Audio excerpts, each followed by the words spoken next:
noite nessa casa recém-inaugurada.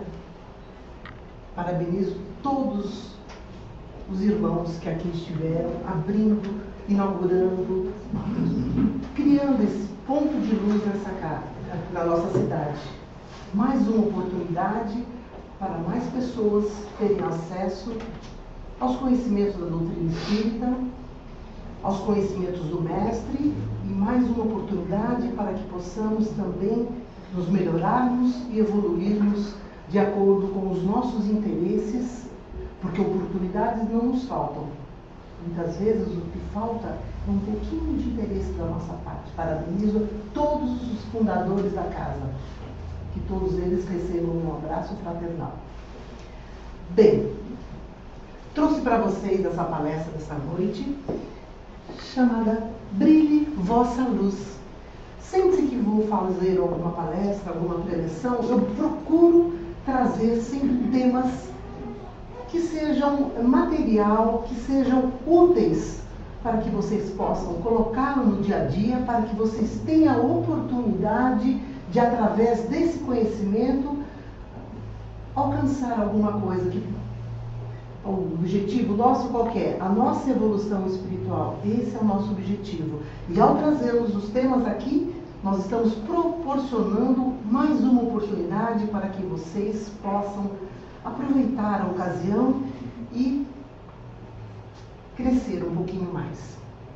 Vou começar com um texto que está no livro Vinha de Luz, do Chico Xavier, no prefácio do livro... Posso tirar esse cadeira? No prefácio do livro do André, do Emmanuel, chamado Brilhe Vossa Luz. É só um pedacinho. Meu amigo, no vasto caminho da terra, cada criatura procura o alimento espiritual que lhes corresponde à posição evolutiva. A abelha suga a flor, o abutre reclama despojos, o homem busca emoções, mas, ainda mesmo no terreno das emoções, cada espírito exige tipos especiais. Então, aqui dentro do salão, cada um de nós está num processo evolutivo, está numa faixa. E cada um de nós buscamos, de acordo com os nossos interesses, o alimento espiritual que possa nos saciar.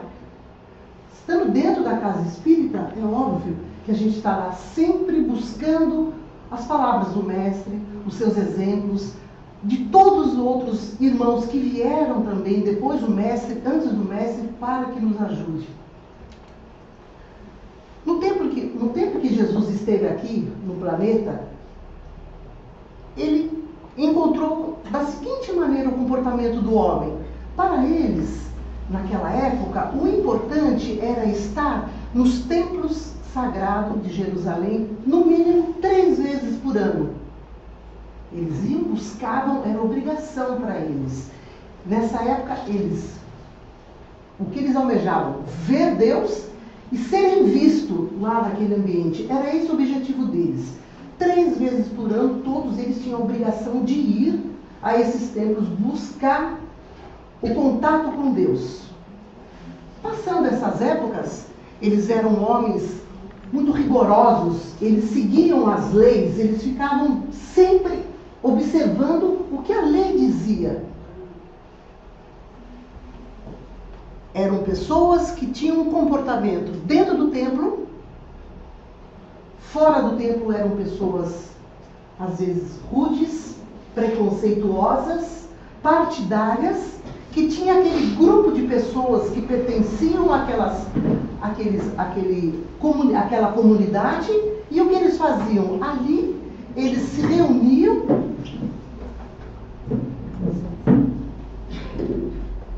e mantinham sempre junto essas pessoas. E quem não fizesse, não tivesse esse comportamento, ficava excluído. Então, nessa época, as pessoas se preocupavam muito com o tempo. Qual é a data as datas festivas? Então, estava lá no templo. E o templo específico era em qualquer lugar? Não. Precisava de estar lá no grande templo de Jerusalém. As leis divinas, o que elas faziam naquela época? Elas não tinham a mesma conotação, o mesmo significado que o Mestre trouxe depois para nós. Elas se preocupavam muito com os dogmas, com as crenças, com os privilégios e proporcionar benefícios a um determinado grupo. Sempre havia um grupo que se beneficiava com isso. Então as crenças e os dogmas eram para prender as pessoas dentro daquela linha de pensamento deles. Sempre beneficiando um grupo específico. Os homens daquela época, e ainda a gente pode observar em algumas vezes, que ainda algumas religiões ainda mantêm esses conceitos. Ele se preocupava muitíssimo com a letra. Não se preocupava com o ensinamento que aquela letra trazia. A preocupação deles era se estavam seguindo corretamente. Os dias, as datas certinhas, a vestimenta, o comportamento da mulher, o comportamento do homem, principalmente da mulher, extremamente rigorosos.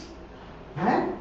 As mulheres traíam, era apedrejada. Uma criança que nascesse com algum problema de saúde era excluída da sociedade e era jogada fora daquele núcleo familiar. As famílias não poderiam criar aquela criança que nascesse com algum defeito. Então, eles eram extremamente preconceituosos. Por quê? A lei dizia que deveriam ser daquela maneira, e assim eles se comportavam. Eles seguiam regiamente o que falava a lei. Mas Jesus veio e modificou todo esse conceito. Ele veio com os seus ensinamentos, com a sua simplicidade, e foi de lugar a lugar, de cidade a cidade, levando o seu evangelho. Ele não se preocupou com os templos nem as datas específicas. Ele se preocupou em divulgar o seu evangelho. De que maneira? Ele levava papel e lápis? Não. Através das suas ações. O mestre, por onde ele passava, ele agia. Ele era pura ação. Ele ia nos ambientes e mostrava como se fazia. De que maneira? Fazendo. Ele curava aos sábados, que os homens da lei proibiam. Ele tratava a mulher de igual para igual. As pessoas, os leprosos, principalmente, que era uma doença muito comum naquela época, ele buscava curá-los e sempre ele dizia o quê? A sua fé te curou. Nunca ele falou, não, eu vou te curar. Não. Vás e não pegue mais. A sua fé te curou. Ele sempre falava dessa maneira. Era sempre colocado para nós o quê? A mudança de atitude, a nossa reforma íntima, para que a gente possa ter a nossa saúde, tanto física quanto espiritual. Porque todas as doenças provêm do nosso espírito. E nós, mesmo tendo o Mestre vindo aqui no nosso planeta, estando entre nós ainda fizemos o quê? Obscurecemos o sol do Evangelho que o Jesus nos trouxe. Eclipsamos. Apagamos a luz. De que maneira? Não cumprindo as leis, não seguindo os seus exemplos, fugindo das responsabilidades, delegando a outros a prática do Evangelho. Os conventos e deixa eu me lembrar da palavra aqui, e os mosteiros ficavam ali, as pessoas trancafiadas, e as pessoas que estavam ali dentro eram responsáveis pelo Evangelho. Nós deixamos nas mãos deles essa responsabilidade. E nós, mais uma vez, íamos, vez ou outra, assistir alguma coisa referente ao Evangelho. Uma palestra, uma missa, um culto, seja lá o que for. Nós, digo nós porque nós somos espíritos milenares e com certeza já estivemos nesses ambientes. Então, esses conventos e esses mosteiros guardavam ali todos os ensinamentos, todas as leis divinas. E nós, vocês são os responsáveis, nós não precisamos de saber nada disso daí. Como se resolvesse irmos a esses ambientes uma vez, 2 vezes por mês, seja lá quantas vezes fosse.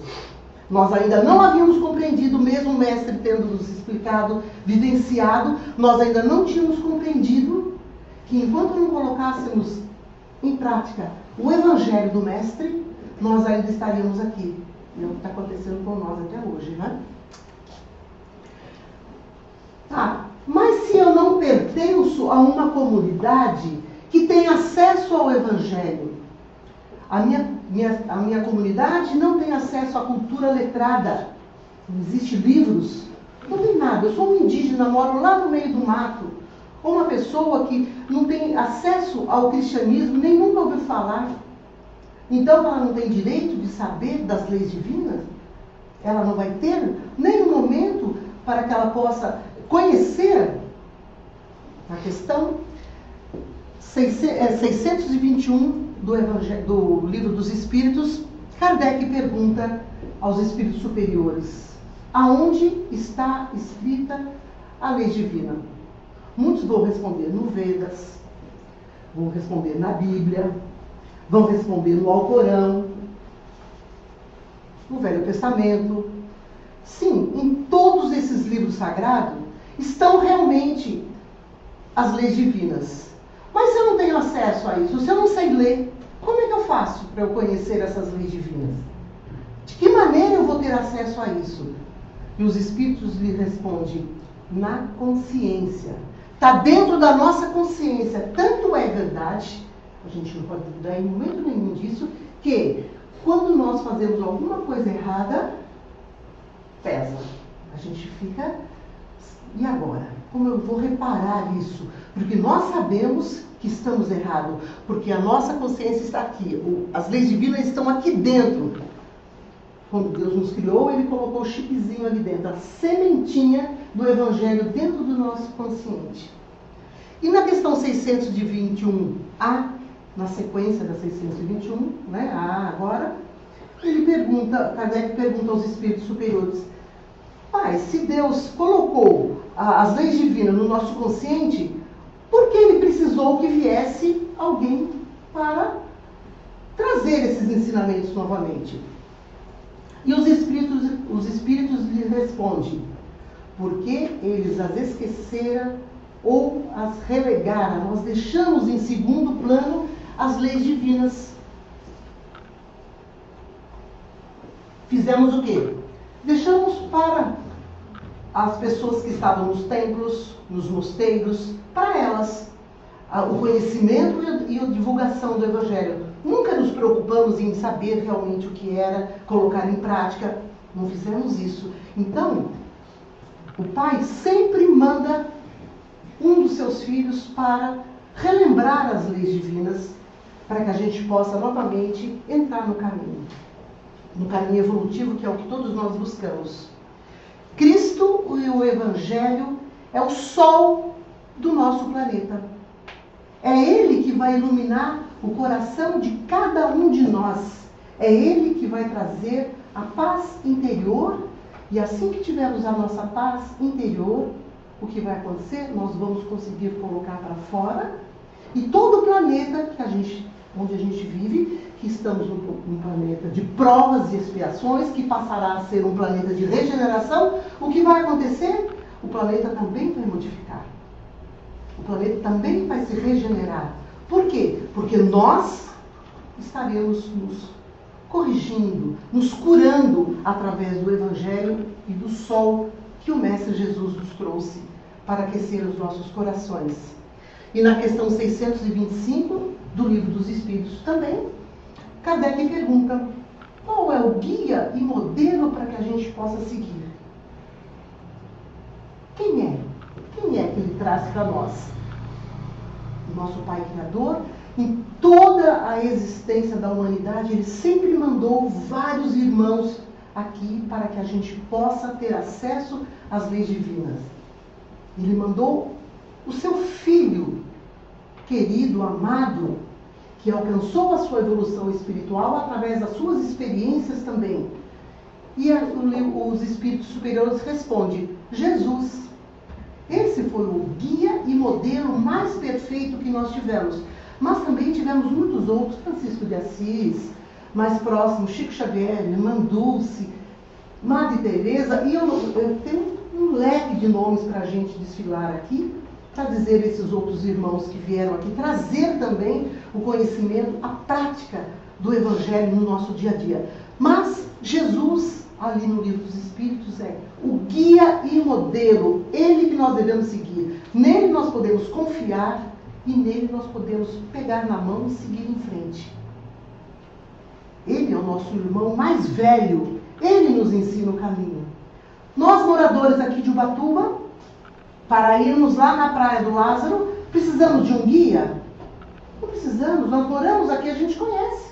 Ou pega o ônibus, ou vai de carro. A gente sempre consegue chegar lá onde a gente quer, a não ser que a gente vai fazer uma trilha no meio do mato, nós vamos precisar de um guia. Mas se formos andar aqui pela cidade, eu quero ir lá no Perequiaçu, eu preciso de um guia? Não preciso, porque esse caminho eu sei percorrer.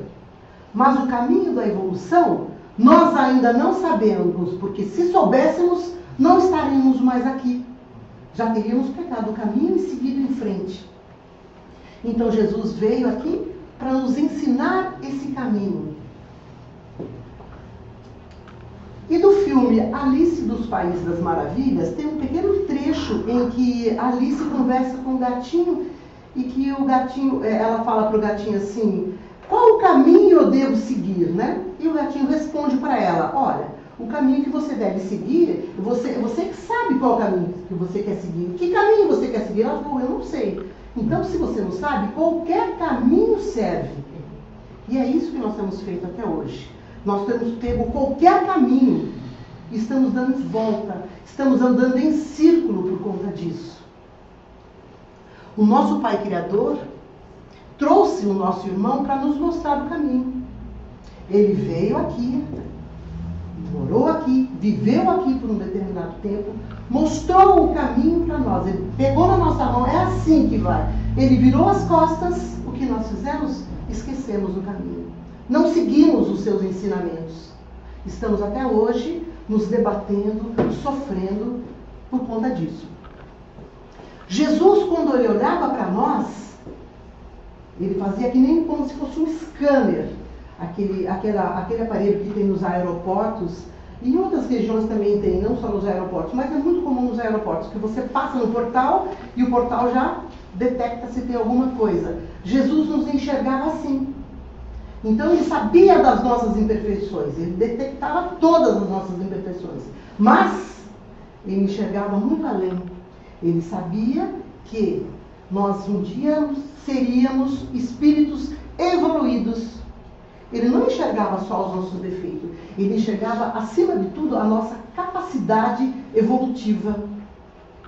O espírito iluminado que seremos um dia. Estamos ainda muito distante, mas é isso que ele via em nós. Quando ele olhou Públio Lentulus, lá quando era um senador, aquele homem rancoroso, orgulhoso, que dominava politicamente aquela época, naquela região O que ele viu? Ele viu Emmanuel. Ele não viu Públio Lentulus ali, aquele homem raivoso, orgulhoso. Ele não viu. Quando ele olhou Saulo de Tarso, ele viu Paulo de Tarso, o grande divulgador dos ensinamentos do Mestre. Então, era dessa maneira que Jesus nos via. Era dessa maneira que ele conseguia detectar e nos encher de esperança. Sabendo disso, nós nos enchemos de esperança porque sabemos que um dia alcançaremos também a nossa evolução espiritual. E eu gosto muito de música, quem já assistiu palestras minhas sabe disso. Sempre trago uma musiquinha para dar uma maciada no coração de vocês, para que a gente possa dar continuidade. Por favor, aproveitem a música. Ainda bem que agora encontrei você. Eu realmente não sei o que eu fiz pra merecer você. Que ninguém dava nada por mim. Que engano eu não tava afim. Até desacreditar.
Ainda bem, ainda bem que nós tivemos acesso a essa doutrina tão consoladora, que nós tivemos nessa encarnação ainda a oportunidade de nos aproximarmos do Mestre, dos seus conhecimentos. Não podemos dizer que não sabíamos, nós sabemos sim. E Ele vem, Ele pega nas nossas mãos e nos conduz. Basta que nós a estendemos para que Ele possa agir em nossas vidas. E a alegria vem. As dificuldades ficam bem pequenas. Respondeu-lhe Jesus: eu sou o caminho, a verdade e a vida. Ninguém vem ao Pai senão por mim. João 14:6. E é a pura verdade. Se não for através do Mestre, nós não vamos conseguir chegar lá. Não vamos conseguir evoluir. Nós vamos demorar muito mais do que nós já demoramos até agora. Então, devemos seguir sim o nosso Pai Criador, o nosso irmão, pegar na mão dele, deixar que ele nos guie. Só que para isso, precisa que nós queiramos. Precisa que nós cedemos em algumas situações, que a gente deixe de lado algumas coisas para poder entrar no caminho. Senão a gente não vai conseguir chegar lá. As leis morais, a lei divina ou lei natural, é a lei de Deus. É a lei que, se nós transgredirmos, se nós fugirmos dela, na questão 614 do Livro dos Espíritos, ele diz que nós só somos infelizes porque nós nos desviamos dela. Porque se seguirmos a risca o que está escrito lá, seguirmos as leis divinas, nós não teremos como errar. Nós sempre estaremos acertando. E no livro Renúncia, de Emmanuel, também psicografia de Chico Xavier, a personagem central, que é Alcione, ela diz o seguinte recado: o Evangelho é um infinito caminho ascensional sem cujo fim não atingiremos legitimamente sem o conhecimento e aplicação de todos os detalhes. Sem o conhecimento e aplicação de todos os detalhes. Então, a gente pensa, nós pensamos que já estamos, eu já alcancei um degrau da minha escala evolutiva. Não, muitos detalhes. Lembro de uma palestra de Haroldo Dutra Dias, que ele diz assim: mas depois de consertarmos, depois de superarmos todos os nossos defeitos, as nossas más tendências, ainda alcançaremos sim a nossa evolução? Não, ainda falta deixarmos de lado a preferência, nós queremos benefício para nós mesmos. Nós ainda buscamos isso, nós queremos o benefício pessoal. É isso que a gente ainda busca, interesse pessoal. Enquanto tivermos interesse pessoal, ainda estaremos retornando aqui, porque o interesse é coletivo, não é interesse pessoal. Quando adquirirmos esse interesse coletivo, o amor pela humanidade, como Chico Xavier veio nos mostrar, Irmã Dulce, como Jesus nos mostrou, nós ainda estaremos derrapando. Então, a caridade faz parte sim desse processo evolutivo, mas a caridade sem querer nada em troca. Hoje eu já doei uma cesta básica, hoje eu ajudei uma pessoa a atravessar a rua, hoje eu já fiz isso, hoje eu já fiz aquilo. Enquanto estivermos contando as coisas boas que nós fizermos, nós ainda estamos muito distantes do nosso caminho evolucional. Não podemos ser aqui dentro da casa espírita, dentro da igreja, dentro dos outros templos qualquer, uma pessoa religiosa voltada para Deus. E ao sair na rua, nos comportarmos de uma maneira agressiva, quando somos testados no nosso dia a dia. Parece que tem sempre uma pessoa nos esperando nos cantos das cidades, sempre nos provocando. No trânsito é o lugar mais adequado para a gente pôr em prática aquilo que nós aprendemos com o Evangelho. É lá. Você acha uma vaga, entra o sujeito entra na sua frente. Ou então encosta bem encostadinho no seu carro. Você quer sair, você não consegue sair. Então, é muito difícil. Então, quando estivermos praticando o Evangelho, inclusive nesses ambientes, nós realmente conseguiremos colocar em prática o Evangelho e vivenciar. Porque não adianta eu falar, eu já sou evoluída, eu já coloco em prática o Evangelho. Tá, e lá na rua? Será que através das minhas atitudes, dos meus procedimentos, eu provo isso? Será que dessa maneira eu estou conseguindo alcançar realmente a minha evolução espiritual, colocando em prática lá no dia a dia os meus conhecimentos a respeito do Evangelho, dos ensinamentos do Mestre? Quando realmente conseguirmos nos modificar, o que vai acontecer? As nossas atitudes mediante essas dificuldades, essas pessoas que vêm ali perturbar, nos provocar, na verdade, eles são colocados no nosso caminho para que a gente coloque em prova. Será que eu aprendi realmente a lição? Aí vem aquela pessoa que vai conseguir. Ai, por favor, passe à frente. Por favor, é a vez do Senhor, por favor. E a gente acaba cedendo. Porque nós já conseguimos aprender. Porque muitas vezes aquela pessoa está com pressa, muitas vezes ela está meio oportunista, mas não cabe a nós julgarmos. A gente não sabe por que ela está querendo passar à frente, então deixa passar, não tem problema. A gente perde 1 minutinho, 2 minutinhos, daqui a pouco a gente consegue fazer o que a gente quer. E quando nós conseguimos colocar em prática os ensinamentos do Mestre, nós tiramos o foco de nós mesmos e começamos a enxergar o próximo com outros olhos. Seremos mais caridosos, seremos pessoas mais participativas, principalmente dentro de uma sociedade. Hoje eu vi o Mário fazendo convite, a sopa no sábado, quem quiser ajudar a fazer, quem quiser ajudar a distribuir. Realmente é uma experiência sem tamanho. Só quem vivencia que pode dizer.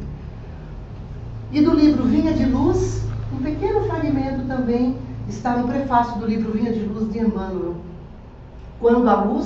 Quando Jesus encontra santuário no coração de um homem, modifica-se-lhe a marcha inteiramente.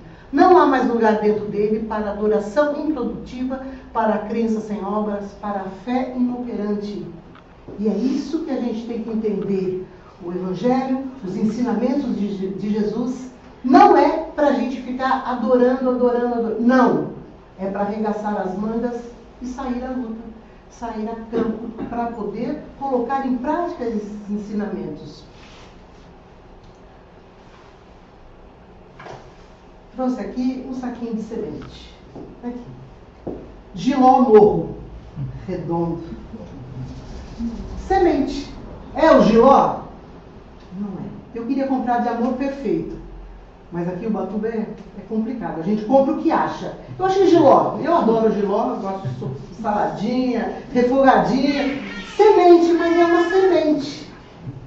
A semente do Evangelho está aqui dentro do nosso coração também. Dentro da nossa consciência. Ela precisa sair daqui, ir para o plano do coração, para depois ir para fora e cair no campo da ação. Depois que ela é acionada, depois que ela é nutrida, que o campo já está favorável, através dos conhecimentos que a gente adquire, cursos, palestras, livros que não chegam à mão, às vezes do nada chega um livro, olha que livro legal, você começa a ler, você começa a compreender a doutrina espírita e vai, de que maneira? Vai afofando o campo do nosso coração, do nosso cérebro. E aí começa a germinar a sementinha. E quando a gente vê, já está brotando as flores, já está dando flores, ou está dando giló, se for o caso aqui, né? Pode ser também giló, se eu jogar essa sementinha no chão. Mas enquanto eu não colocar ela no chão, enquanto eu não colocar ela regada, né? Hidratar essa sementinha, enquanto eu não colocar ela sobre a luz do sol, enquanto eu não proporcionar as condições, ela vai continuar aqui, ó. Não vai gerar nada. Quando nós olhamos um ipê, aqui em Ubatuba tem bastante ipês nas ruas, né? Lindos. Nós olhamos o ipê e achamos lindo, mas não imaginamos que um dia foi uma sementinha. A gente não imagina isso. Um pé de caqui, a gente não imagina como. Só, ai, caqui, que delícia, vai lá na quitanda, compra caqui, compra banana, compra isso, compra aquilo, come as frutas e não imagina que era uma sementinha. E assim somos nós, com o Evangelho dentro de nós. Um dia seremos espíritos tão evoluídos que a gente vai olhar para trás e não vai acreditar que era só uma sementinha que ainda estava lá por germinar. O Evangelho que o Kardec trouxe para nós, ele buscou tirar todas aquelas partes conflituosas dos outros evangelhos, né? Que os Marcos, Mateus, Lucas trouxeram para nós. Ele pegou, separou essas partes que davam conflito, sobre quem criou Jesus, se ele foi criado aqui, se foi criado ali, onde é que ele passou a fase da adolescência e da infância dele. Isso daí sempre deu muita confusão. Cada um pensa de um jeito, cada um puxou a sardinha para os seus interesses. Então Kardec separou apenas a parte moral do Evangelho. Essa parte atende às necessidades de qualquer religião. Ela diz respeito a qualquer uma das religiões. Tá certo? Então, divulgue o Evangelho. Se preciso, fale. De que maneira eu vou divulgar o Evangelho? Através das minhas atitudes, do meu procedimento junto com o todo. Dentro de casa também, viu, gente? Porque às vezes nós somos excelentes pessoas nas ruas, né? Beijamos, abraçamos, super simpático em casa, aquela casca, né? Pode nem chegar perto. Ah, bom dia, o quê? E aquela pessoa azeda, né? Temos que ser em todos os lugares. Não só dentro da casa espírita, não só numa igreja evangélica, não só num templo budista, seja lá onde for. Temos que nos modificarmos, temos que divulgar o Evangelho, é a nossa obrigação. Trazemos dentro de nosso ser inúmeras personalidades. Já tivemos muitas encarnações, 20, 30, 40, 50, 1000 encarnações.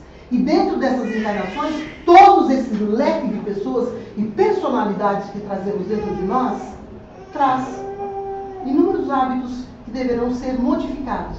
E todos eles só serão modificados através do Evangelho. Essas pessoas, esses homens velhos que residem dentro de nós, fazem parte do nosso crescimento. Nós não podemos eliminá-los de nossa vida, nós temos que transformá-los. E só vamos fazer isso através do Evangelho. O sol, esse sol que faz tempo que não brilha aqui em Ubatuba, né? Que nós estamos até enjoados já de tanta chuva, né? O sol que brilha aqui, não está brilhando, mas brilha, né? Esse sol alimenta todo o planeta. Sem o sol, não teríamos alimento, não teríamos um monte de espécies, inclusive nós, talvez nem sobreviveríamos aqui nesse planeta, que seria muito inóspito. Então, o sol físico, ele aquece e traz vida para o nosso planeta. Jesus é o sol do Evangelho. Ele veio para aquecer os nossos corações e nos modificar, exemplificar, para que a gente possa encontrar o nosso caminho. A coleção de Chico Xavier, essa coleção Fonte Viva, Seiva de Luz, Vinha de Luz, Pão Nosso, Caminho, Verdade e Vida, é um exemplo brilhante de como podemos ter acesso ao Evangelho de uma maneira bem explicada. Emmanuel, através de Chico Xavier, traz esses conhecimentos para nós, tão preciosos, tão importantes. Hoje, com tanta tecnologia, você entra no YouTube, tem capítulo por capítulo de cada um desses livros aqui e de outros tantos livros também. Então a gente não pode nem reclamar. Ah, eu não tenho tempo de parar para ler. Então, na hora que estiver fazendo almoço, lavando uma louça, acessa lá o site, entra e fica escutando. Não precisa ficar olhando. Só de escutar você já vai entrando na sua cabeça e você vai adquirindo esses conhecimentos. Vinde a mim todos que estão cansados. Eu vos darei descanso, tomai sobre vós o meu jugo e aprendei de mim que sou manso e simples e humilde de coração, e encontrareis a paz e o descanso para as vossas vidas. Porque o meu jugo é suave e o meu fardo é leve. Isso que Jesus propunha para nós. O que é o jugo? Se nós pegarmos o dicionário lá, pesquisarmos essa palavra jugo, é aquele instrumento colocado nas costas de um animal, um animal de tração, que faria aquele trabalho de revolver a terra para o plantio futuro. Então, o jugo do Cristo é o quê? O Evangelho. Se colocarmos sobre nossas costas, se colocarmos na nossa mente, nós teremos uma vida muito mais suave, muito mais tranquila. Por quê? Os problemas virão, de qualquer maneira virão, mas nós teremos capacidade intelectual, capacidade moral e, acima de tudo, confiança no Pai de que passaremos por esses momentos da melhor maneira possível. E os exemplos do nosso mestre Chico Xavier Irmã Dulce, Madre Teresa de Calcutá. Essas pessoas, elas colocaram em prática o Evangelho. Ela não ficava lendo o Evangelho para as pessoas, ela ia à luta, ia a campo e mostrava como que é que deveria ser feito. Então, esta é a função da doutrina espírita: divulgar, exemplificar, colocar no dia a dia esses conhecimentos da melhor maneira possível, com a mais simplicidade possível. É a simplicidade, não precisamos de roupas especiais, não precisamos de dia especial, não precisamos de templos específicos para colocarmos em prática o Evangelho de Jesus. Em qualquer lugar. Olha aqui onde eles estão, entregando sopa, junto com as pessoas humildes, necessitadas de um afeto, de um aperto de mão, de um carinho, de uma atenção. Essas pessoas que ele ia atender. O exemplo do Mestre, ele não ficou preso a templos e tempos específicos. Ele ia a campo também. É assim que ele nos ensinou. O Evangelho é o tesouro. E está lá também na introdução do Evangelho. A doutrina espírita é a chave que vai abrir esse tesouro, o cofre onde está encerrado, o baú onde está encerrado esses conhecimentos. Porque a maneira como o Mestre falava, através de parábolas, através de ensinamentos, às vezes que a gente fala, mas o que ele está dizendo com isso? A doutrina espírita vem esmiuçar esses conhecimentos para nós, fazendo com que a gente consiga compreender da melhor maneira possível o que significa o vinho, o que significa a água, o pão, o alimento. Ah, o pão que a gente come. Não, o pão é o que nós devemos ingerir, são suas palavras. O vinho é a sua essência. E a gente aprende através da doutrina espírita, que vem esmiuçar isso para nós, sem nenhum mistério, sem nenhum segredo. O Evangelho precisa ser conhecido. Precisamos meditar em cima do Evangelho, daqueles conhecimentos. Precisamos sentir o Evangelho e precisamos vivenciar. Porque não adianta eu ter apenas o conhecimento do Evangelho e não colocar em prática isso aqui. Eu não sentir e não acontecer nada. Eu preciso de vivenciar todos esses conhecimentos. Aí sim ele vai brotar. Aí sim ele vai germinar na sua pureza, na sua simplicidade. Essa é a nossa meta. Nós já fomos convocados outras vezes para fazermos isso, para divulgarmos o Evangelho. E nós corremos. Nós não cumprimos aquilo que nós combinamos lá em cima. Nós fugimos da raia. Hoje somos novamente convidados. Estamos tendo novas oportunidades para colocarmos em prática esses conhecimentos, esses ensinamentos do Mestre. E do livro Vinha de Luz, acho que é do capítulo 74, se não estou enganado, o Evangelho é o sol da imortalidade que o Espiritismo reflete com sabedoria para a atualidade do mundo. Brilhe vossa luz, proclamou o Mestre. Procuramos brilhar, respondeu. Repetimos nós, desculpa. E para encerrar, eu trouxe uma poesia. Eu trouxe a cola também, tá? Se eu me engasgar aqui, eu dou uma espiadinha aqui, tá bom? Mas vou procurar falar a poesia de coração para vocês. Essa poesia está no livro Parnaso de Além Túmulo. Foi escrita por João de Deus, psicografada por Chico Xavier. Ela começa assim: ainda e sempre o Evangelho do Senhor é a mensagem eterna da verdade, senda de paz e de felicidade, a luz das luzes do Consolador. Pelos caminhos da lágrima e da dor, ante os desfiladeiros da impiedade, não sabe o coração da humanidade beber dessa água límpida do amor. Mas os túmulos falam pela estrada. Em toda parte fulge a alvorada, que o roteiro dos céus nos reconduz. O Evangelho, na luz do Espiritismo, é a escada de Jacó, vencendo o abismo, trazendo ao mundo o Verbo de Jesus. Queridos, obrigada pela atenção. Obrigada.